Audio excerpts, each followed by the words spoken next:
everyone, I am Karki Gogia. I am here to present a demo video on chemistry class 10th. My topic is chemical reaction. Let's start.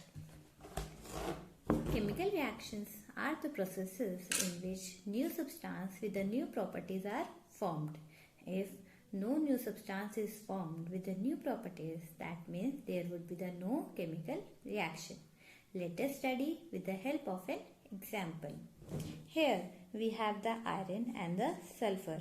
We know that iron shows the magnetic properties and the symbol is Fe, whereas sulfur is yellow in color and the symbol is S.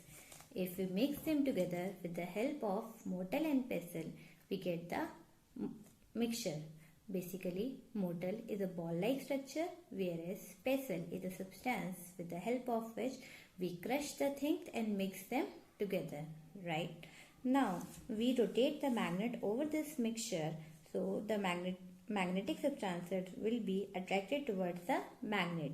This shows that iron still shows its magnetic properties. This means no new substance with the new properties is formed. So, this is not an example of chemical reaction, right? Next, we have the same substances, that is iron and sulfur. But now we provide the heat energy to the substances. In chemistry, heat energy is represented by the symbol triangle. And as you know that heat energy is a kind of energy. So, by taking the energy, these substances will be converted into the new substance, that is the iron sulfide, right, which is black in color. Again, if we rotate the magnet over this, now there will be no new magnetic substance present in this ball or the mortar. Okay. So the new substance is formed with the new properties because now iron lost its magnetic properties. So, right, this is an example of chemical reaction. Okay.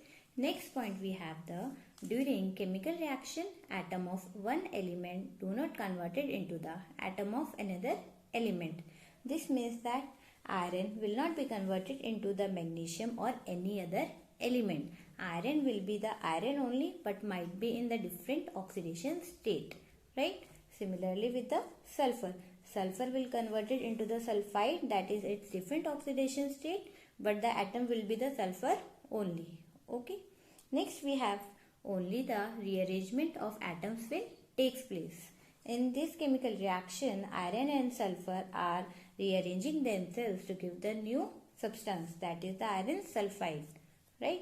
Next term we have the reactants.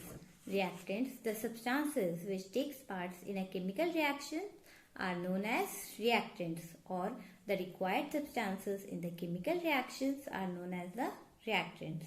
Next we have the product. New substances which are formed after the chemical reactions are known as products, right? Here we have the FeS, that is iron and sulfur are considered to be the reactants because they take part in the chemical reaction. And the iron sulfide and new substances formed, that will be considered as product.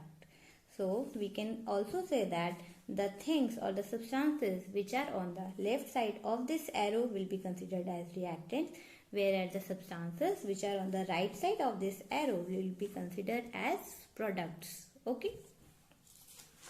I hope this is clear to you. Next we have types of chemical reactions. We have 5 types of chemical reaction.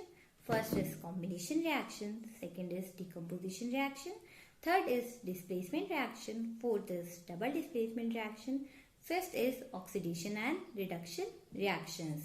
Okay, in this session we will only cover combination reaction. As the name suggests, combination. Combination means two things are combining, right? So, when the two or more substances are combining together to give the new product or to give the single new substance are known as the combination reaction, right? Here we have the A plus B, okay? And it will convert it into the C. That means the two substances are combining to give the single product C. So this is an example of combination reaction. Next, we have the chemical equation example of combination reaction. That is, if we take the magnesium and the oxygen, magnesium is burnt in the presence of oxygen to give the magnesium oxide. Here we can also see that two substances are combining together to give the new product, to give the single new product, that is the magnesium oxide.